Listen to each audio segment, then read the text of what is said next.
Hey everyone, welcome back to Elemental Cartomancy. I hope that everyone is doing okay. Uh, I am on today to do an exciting unboxing and walkthrough of the lovely Butterfly Lenormand by our very own Mendy Dunn.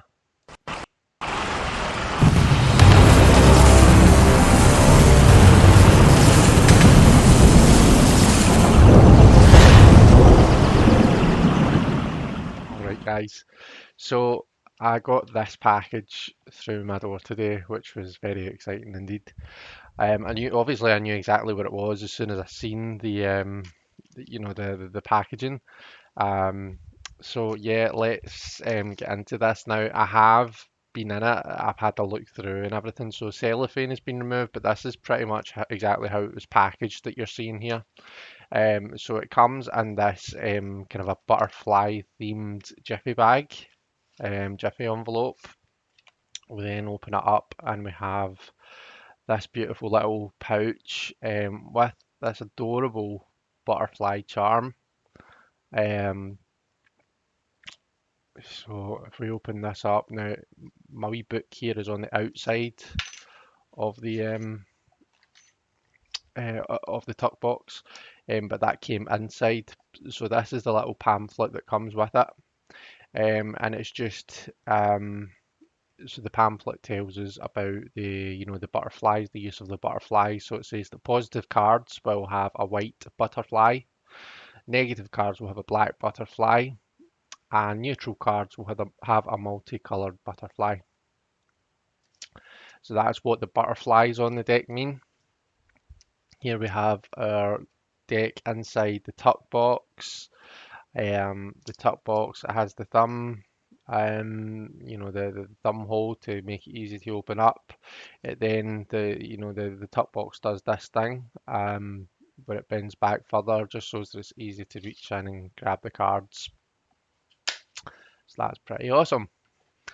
Um, the card size, I believe, is 2.75 inches squared, if I remember correctly. Um, if I compare it to, I'll compare it to some standard sizes that you'll be used to. So if I compare it to a standard playing card size, um, you can kind of see there that it's about, broader but not as long. If I compare it to a standard tarot size, but to be honest, it's about the same breadth as your kind of your Smith-Waite tarot size, your US Games tarot size rather. But obviously it's that squared, so it's a fair bit shorter than your tarot card. So that's just to give you an idea of the size of it. You can see here the lovely backs. And the cardstock, it has this kind of a linen finish, which is really, really, really nice. So let's have a look at the images then. We start off here with our rider. In fact, I think what I'll do is I'll place that there, and I'll hold them up for you. So we've got the rider. So Mendy's used this watercolor to create the images. We see the card number, the number one for the rider. We see the multicolored butterfly, which indicates to us that the rider is a neutral card. And we see the nine of hearts, which is the playing card association. So this is absolutely perfect. It gives us everything that we need, and everything that you would expect from a Lenormand card. I suppose that there's poems that some of the older cards have, but to be honest, I don't own any decks that have the kind of the poem or the passage on it, so it's not something that I particularly use. I'm aware that my face in the corner is a bit of a silhouette. I think it's just to do with the lighting that I've got. There's not really much I can do about it. But it's not me that you want to see. It's these cards, so it's not that big a deal. So that's a rider. Um, so I'll put that there. Hopefully, it's not going to keep shifting the focus. We'll have our clover. So here the white butterfly indicates that the clover is a positive card. The clover is like your kind of just your small opportunities, your small things that you come across, the good luck, the things that you would miss if you weren't paying attention, that you have to watch out for. So it is a positive card. And we have our Six of Diamonds playing card association. We've got our ship, and we have this Viking ship here, which is really cool. We learned about the Vikings when I was in primary school, I think when I was in primary five. So that would have been when I was about 8, I believe. We have the house,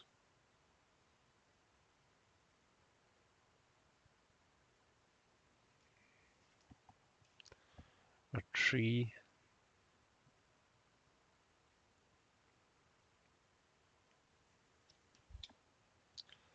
the clouds are beautiful, really nicely done.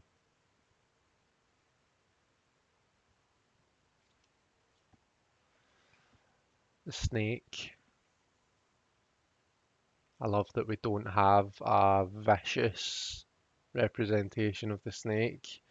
I know that it is, traditionally a negative card, but for me, the snake is more about complexity, you know, rather than danger. Which I think, with the windy kind of back and forth effect of the snake, um, I can really get that from this. We have our coffin, which again is really nice.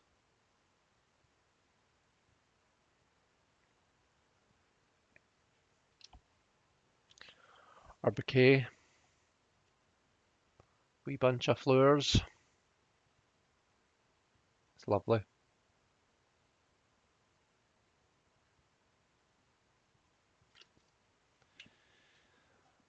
Our scythe,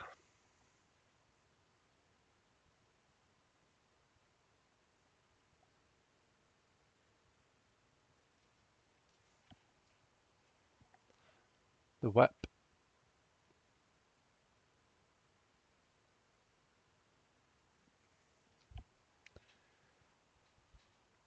the birds,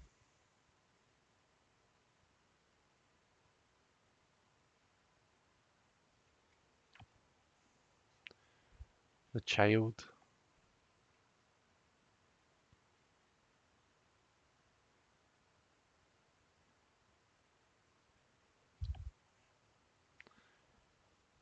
the fox,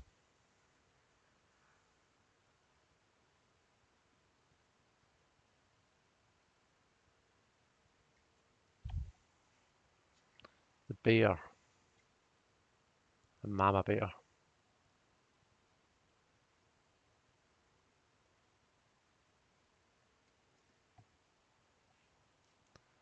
stars or star,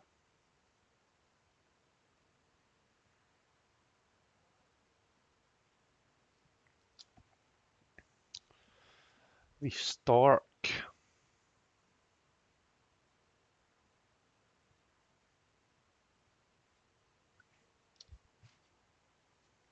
the dog, sweet chappy. Oh, he's got a wee grumpy face.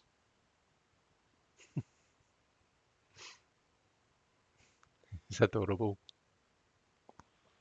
Such a nice dog. The tower,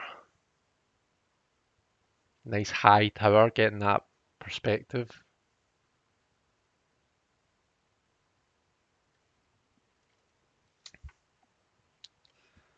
The garden,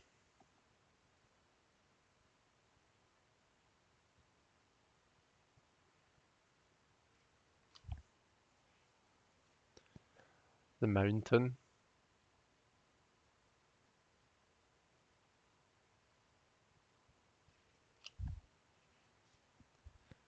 the paths. So we can clearly see our two paths here, indicating that choice factor, which is, I think, quite important.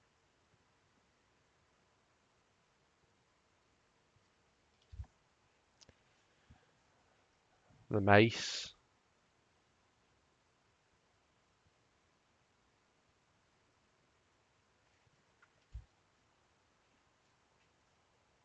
the heart,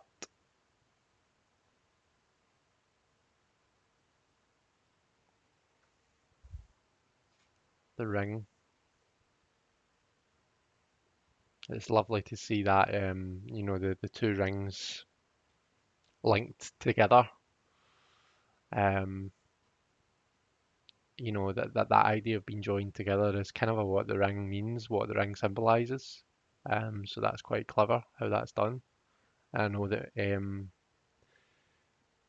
Mendy's um, modelled this image after her own rings that she has.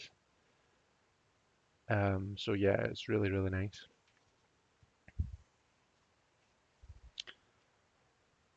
The book.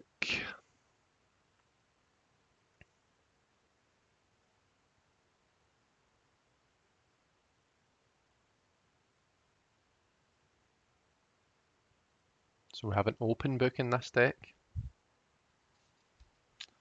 The letter.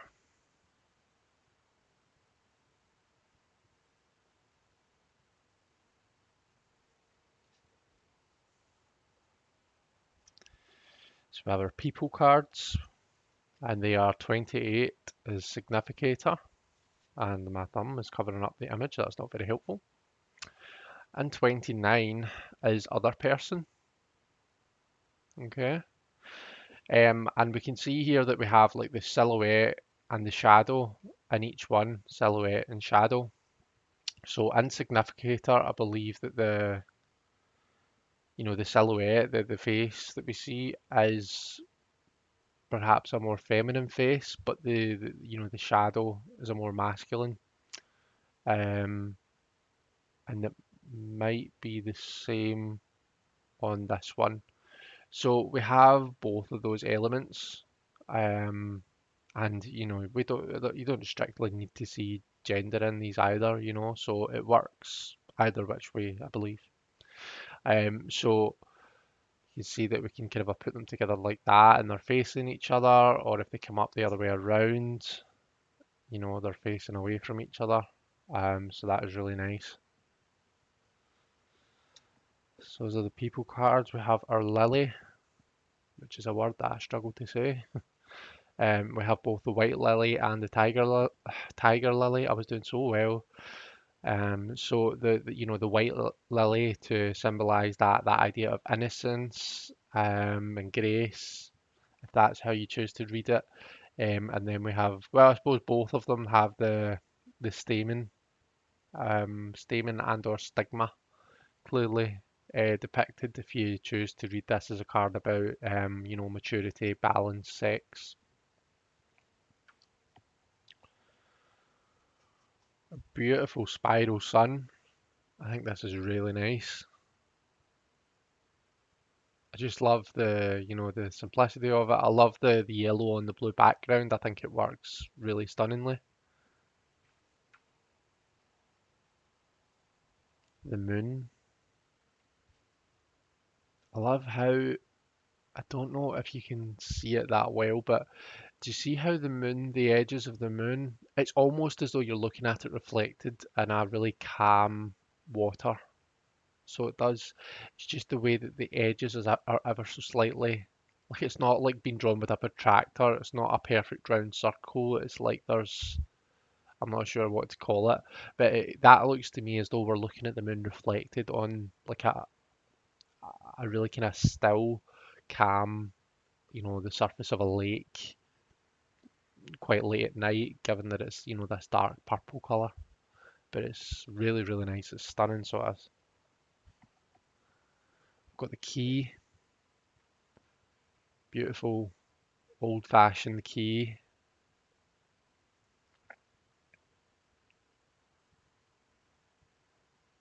It looks like it's like a skeleton key or something, doesn't it?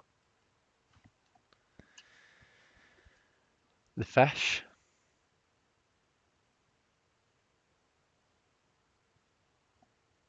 really beautiful, intricate detail on these fish.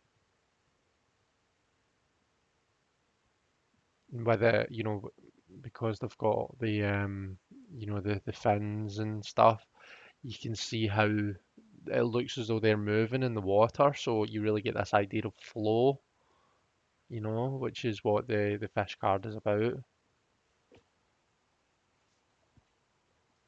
The anchor.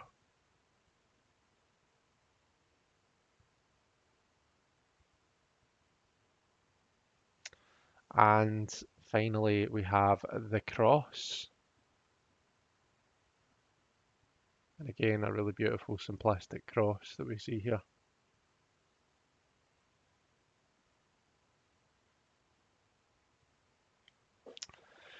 Okay, so those are the images.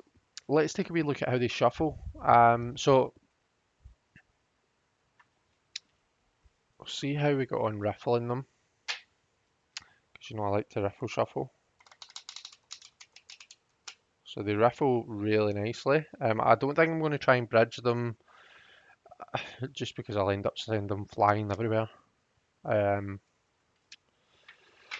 So you know how I like to do a good few riffles. It's normally 7, but that tends to be for tarot, so maybe with 36 cards we don't need to do it quite so many times, but we'll see how we get on. Oops. And some overhand shuffling. Really, really nice for overhand.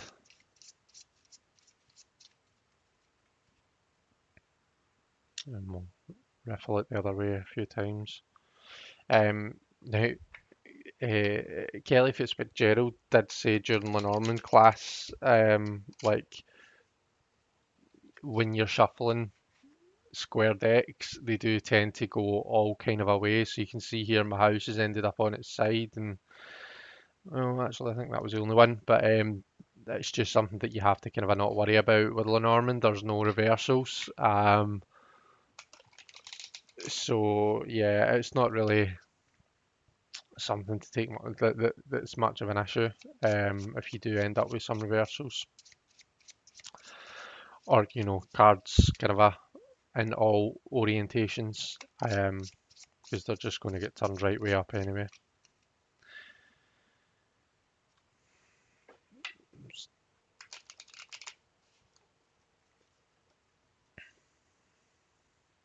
So you can see that when I'm riffling the deck, it has becoming a wee bit bold, but we can quite easily sort that just by kind of doing that. Um,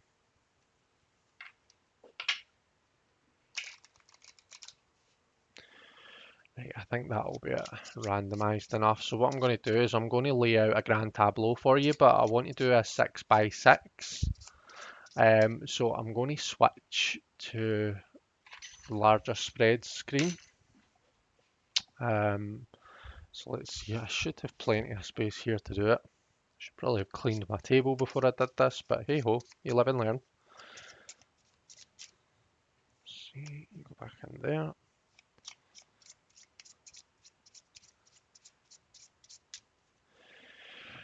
Okay, so let's see how we got on with this.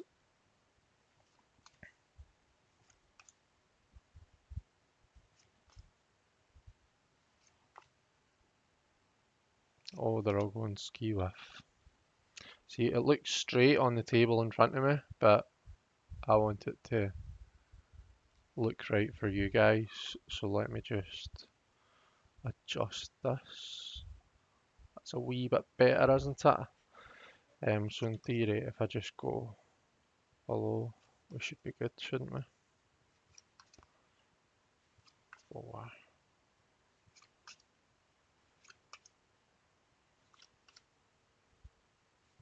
2,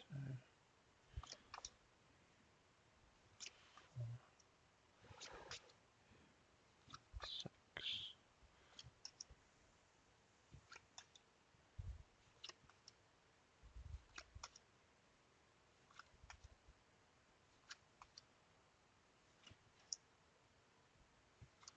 I'm hoping they're going to fit in on the right here.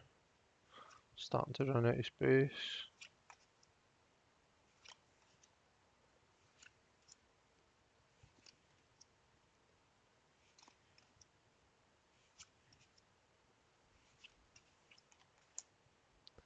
Ooh, just about.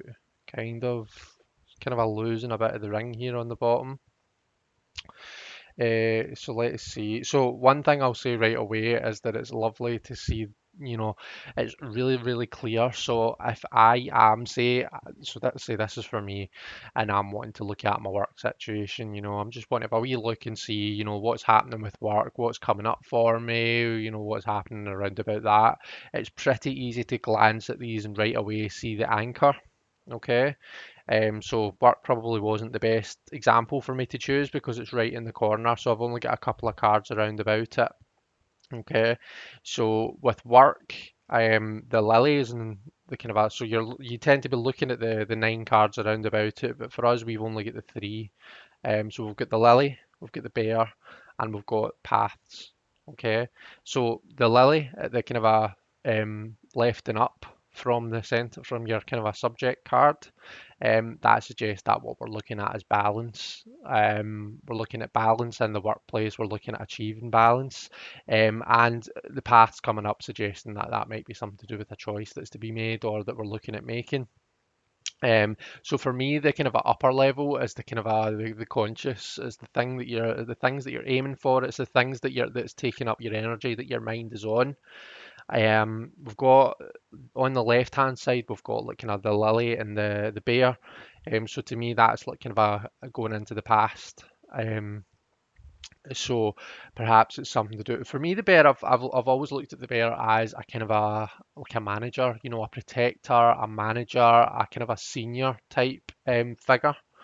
Um, so achieving some sort of balance, or perhaps gaining some sort of maturity in my work field, through learning from the bear, the manager or the coach type person. But as I've been learning more, I've been hearing people who read the bear as being kind of your own inner power. So perhaps it's more about kind of a letting that inner power out. Who knows? Let's take a different example, just so that we can look at one that has actually got nine cards around about it. So say I'm wanting to look at, gosh. So say I'm wanting to look at my house. I'm wanting to look at my own safe space, my private dwelling, which for me is my house, the house that I'm sitting in right now. So I find the house card, and then I'm looking at the 3 by 3 around about it. Okay, so we've got the clouds up in the top left corner, so that it might be that there's some issues just now. There's a bit of a cloud over that situation. There's some difficulties happening, and maybe this is going to kind of offer some insight.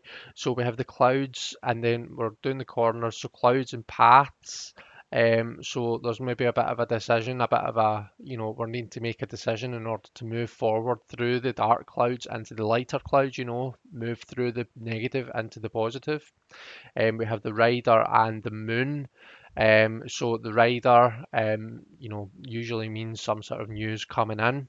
And you're normally looking around about it in order to find out what that is. Your moon is about kind of your rising power, your sometimes recognition. Um, Up the three up above the house here, we have the clouds, the book, and the rider. So for me, this is about, dealing with difficulties, gaining new information in order to deal with those difficulties, and perhaps turn that situation around, bring that positivity in after those clouds. Um, Down below, so we have the three cards down below here, and for me, this is more of a kind of an unconscious position. This is more the things that we're not so much thinking about, things in the background, that are happening, whether we're not really taking up our focus right now. Um, so we have the moon there, the lily, and paths. So the moon, recognition, building up that sense of power and maturity, in order to deal with some sort of decision that has to be made. Um, Also, like as well as looking at the corners, we look at kind of what I call the lightning bolt. So you've got the book, the birds, the clover, and the lily. So when you do it like that, it makes a kind of lightning bolt shape. And these are the things closest to the center. These are the things closest to the situation. So in theory, these are the things that we have most influence over, and the things that, theoretically anyway, that we can change if we want to. And to me, lightning is makes me think of like things that are in flux, things that are changing. So it's just a wee memory aid for me. So anyway, we've got the book, so we've got new information coming in, but the birds indicating that this is maybe coming in dribs and drabs. It might actually be coming in like gossip, almost like wee bits of information here and there that are actually just kind of raising your anxiety levels and maybe not really helping all that much. But there is the clover and the lily there. So the clovers maybe indicating that, within all the stuff that is incoming, there are some useful pieces of information. There are some wee gold nuggets that you just need to be watching out for. You just need to remain vigilant and look out for the kind of a positive stuff and the stuff that can actually help the situation in order to move your way forward through it. Um, and yeah, the lily again, I think we've talked a fair bit about that one. That's about kind of your maturity, uh, achieving balance. So these wee bits of information that are going to kind of give us a bit of grasp over the situation, that are going to let us kind of just bring everything together and see that kind of that balanced way forward, I guess. Um, so we then look at the kind of three cards on either side. So we've got the what's the past, the three cards on the left of the house. So we've got the clouds, the birds, and the moon. So moving through that difficult situation, there's maybe been messages and information coming in that's really not helped the situation. And the moon, I think, is just about recognizing, what control and your own power over the situation, and just learning to kind of build up that confidence and be recognized for it. Um, in the present, again, the lily in the book, just looking more at gaining some information that's actually going to help, gaining that balance over the situation. And then the rider suggests, again, good news coming in, information coming in that's actually going to help. And then your clover, again, you know, those bits of information that are actually going to enable you to do something about the situation that we have going on, and enable you to give you some options to move past the situation that you're in. So that is looking at around about the house, and then maybe something else that we want to do is look at I had to pick the house for this, but the house of the house. So the house is card number 4, so it's the fourth card along. So we have the mountain and the house of the house. Um, you know, each of these, so we'll get like the rider is card number 1, so the first position is the house of the rider.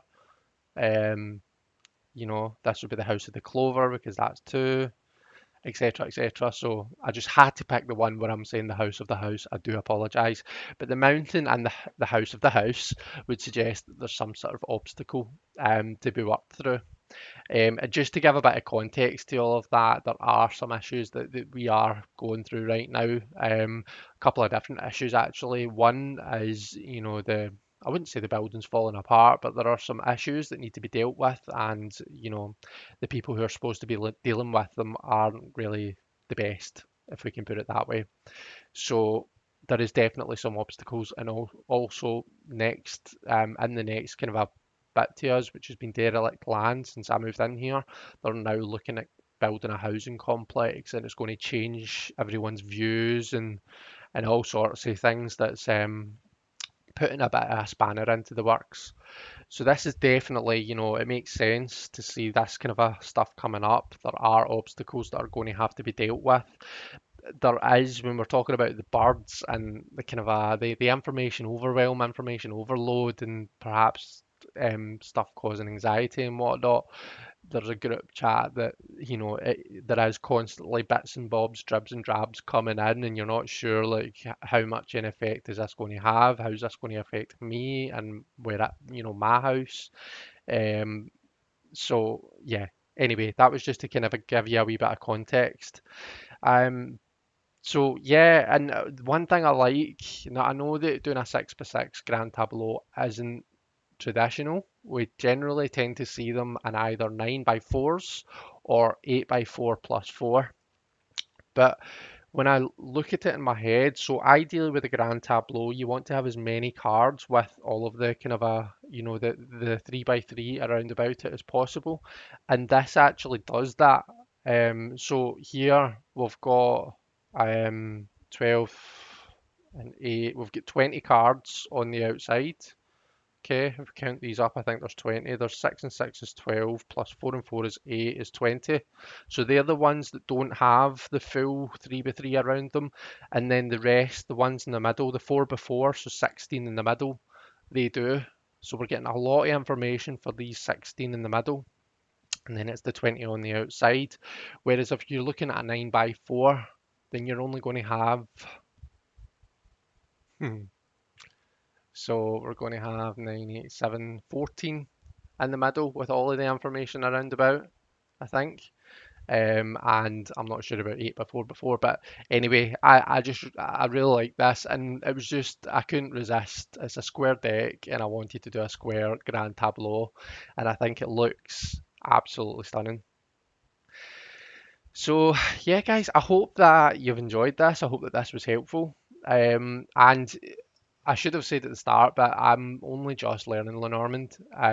So you know, it cut me a wee bit of slack when it comes to kind of interpreting the cards and that. I'm still learning and stuff, and this wasn't this wasn't for the purpose of showing you how to do a reading. This was for the purpose of showing you the deck.